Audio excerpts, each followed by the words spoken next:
thank you, everybody here, and for organizing this wonderful book festival and to be able to read with Erin, and happy birthday, Sarah, and next Stephanie. So, okay, checking my time too.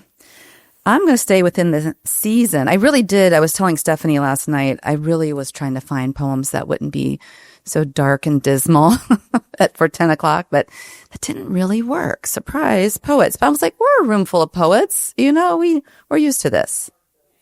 Hey, Athena. No. Okay.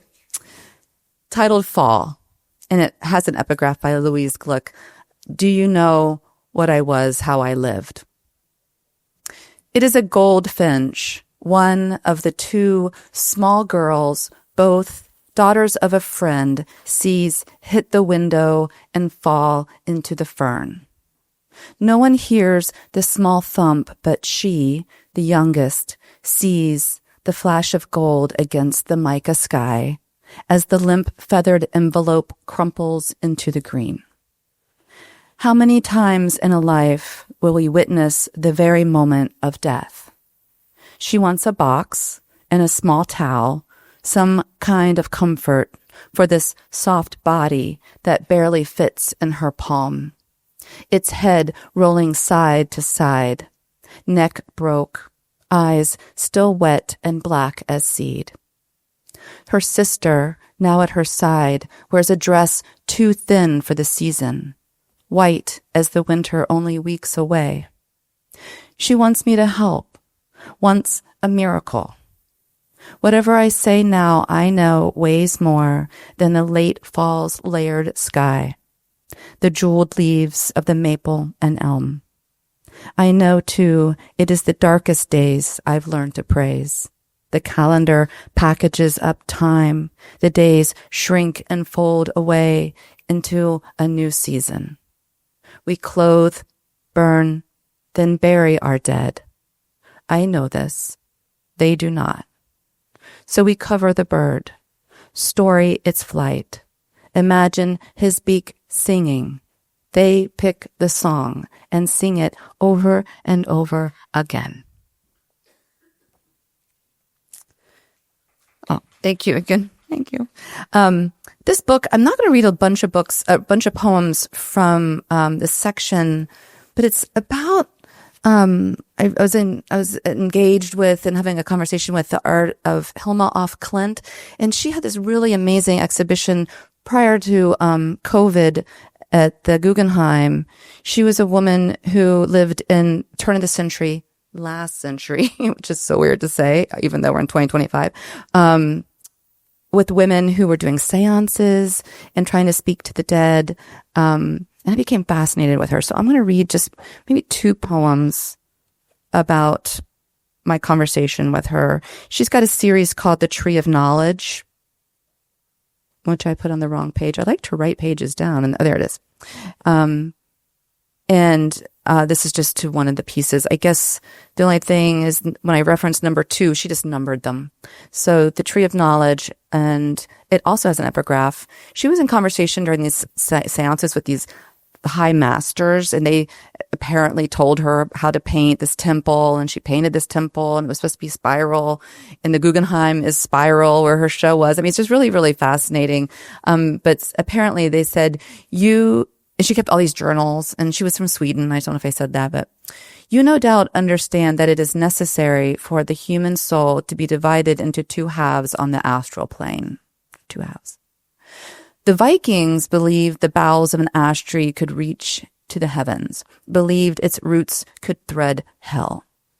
This, the tree of helicopter seeds, the tree that turns gold or blood red in the fall, like a martyr dressed in the shirt of flame. The tree destroyed by the emerald ash borer, the tree that can change from male to female as it ages. In number 2, black and white swallows spin on leaf edges and along the axis of the trunk. They are as ancient as the tree itself, as ancient as the witch knot at the base, 4 points for the 4 elements, earth, air, fire, water. Above, the liquid songs, the incessant circling all remind me of the swallows in Greece, where I spent the summer after my husband took his life. He was only 44, the same age as Hilma, as she started the painting for the temple. In Greece, I watched wings skim the many eyes of icons, all rendered with their own suffering, now bearing witness to ours. And whenever I bend over, it is never to smell something sweet like a rose or gardenia, but rather to collect any yellowed leaves. Surely they are the way to tally the hundreds of hours he's been dead. Even the swallows have a dawn song, something they must wait on, count down to, be prepared for when the moment is right. Like Hilma, I want to decode it all, but I'll never know why I was left a widow. Only that the two swallows are me, dividing into two selves, my desire reawakening, my sorrow forever rooted. Thank you. So we are in the month of Halloween, and because I wrote about a woman who liked to participate in seances, of course I have a poem titled Necromancy, speaking with the dead, right? And so this is a fun poem I like to read. And then the room stilled. Just outside the window, the robin took flight. The elm's thin arms thrashed against the glass, and we settled in. Our fingers touching the edges of the planchette, a heart adrift on a sea of letters, talking board, spirit board, witch board. Words came as if on radio waves carried by the wind. The blackness of the unknown was a giant pond into which we were willing only to go ankle deep. We covered mirrors so the deceased would not be trapped. So whoever answered our auction-like calls and queries could return to where it was they came from. No one wanted to play medium. Our dimmed lights flickered like tiny asterisks. I was lost in the thicket of my dead. We all have too many. My friend watched 2 husbands slowly die of cancer. Twice a widow, her strength melted like sugared candy under her tongue. So many questions we all have, tucked under our living being wings, us, small baby birds, quaking at the edge of a nest, testing our feathers for flight. I could say, oh, thank you, I did not do that. I don't touch the Ouija board. I just won't touch it. So I never say it ahead of time because I don't want to ruin the poem, but I won't touch the Ouija board. I saw that movie. So I wanted to read a couple just right here at the end. I have a couple minutes. I thought I'd read a couple new poems, and I'm obsessed with my dog, my rascally dog. And so here's a poem, to him. He is a rescue, and it's titled The Party is Downstairs. I'm reading off my phone. I promise I tried to print these and the printer thing wouldn't work. So I am reading off my phone. So wish me luck. Okay. The rescue dog. So the party is downstairs. The rescue dog, who is locked inside a room away from the party, sits as close as he can, shimmies his rear to the place the jamb and the door join, presses his back to the needle of light that escapes from the hallway, and there begins his dream of muted barks and twitches of chase. He forges a second and a third head to protect his small threshold, sharpens his knife mind, and drinks in the multitudes of his enemies. Just yesterday, he chased an ink blot of light from the opening glass kitchen door and ran along the wall incessantly, licking at the spot into which he knew it must have disappeared. Surely he knows who least to worry about. They say dogs can tell a bad person. It's all perspective or pheromones. To have that chickpea nose, the terrier goatee of Trotsky, the eyes like 2 black olives, the ability to separate out in advance those who might cause pain. In how many lifetimes could that skill have saved me? My friend, who when helping me build my bookshelves, yelled at my dog, and then his wife, her cocoa-colored hair covering half her face.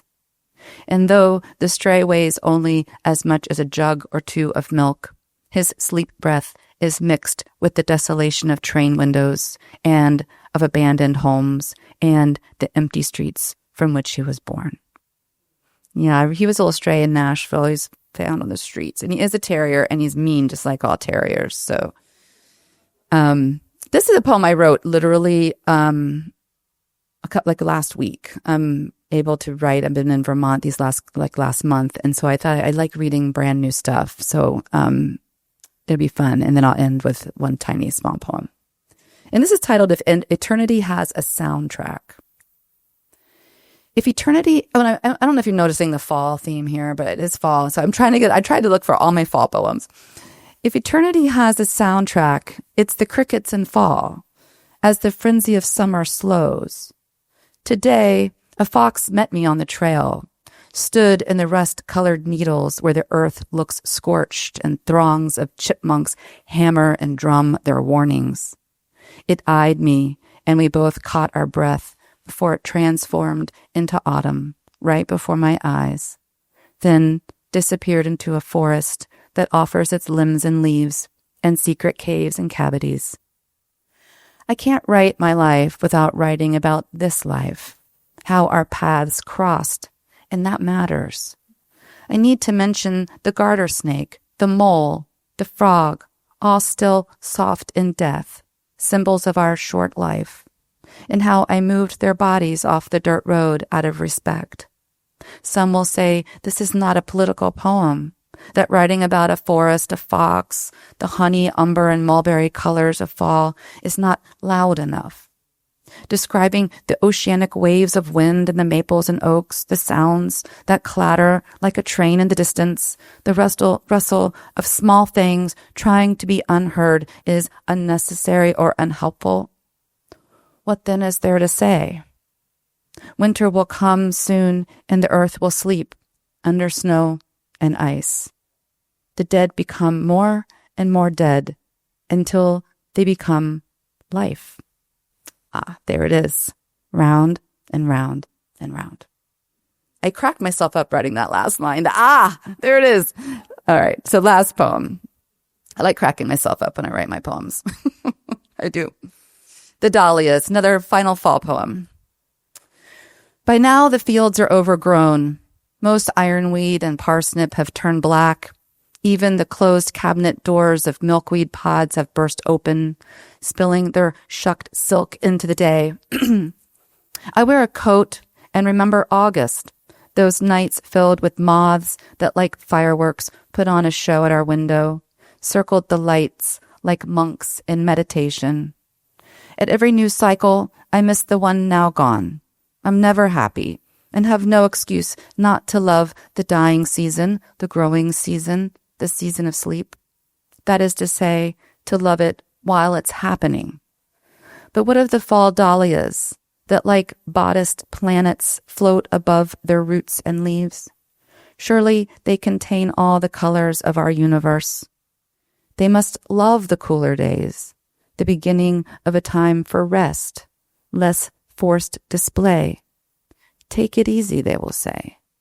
But the wind has something else in mind. They might perform a roundelay or the dance macabre. In time, we will all be bones, our eye holes hollow, and our skeletons clattering like chimes. Thank you.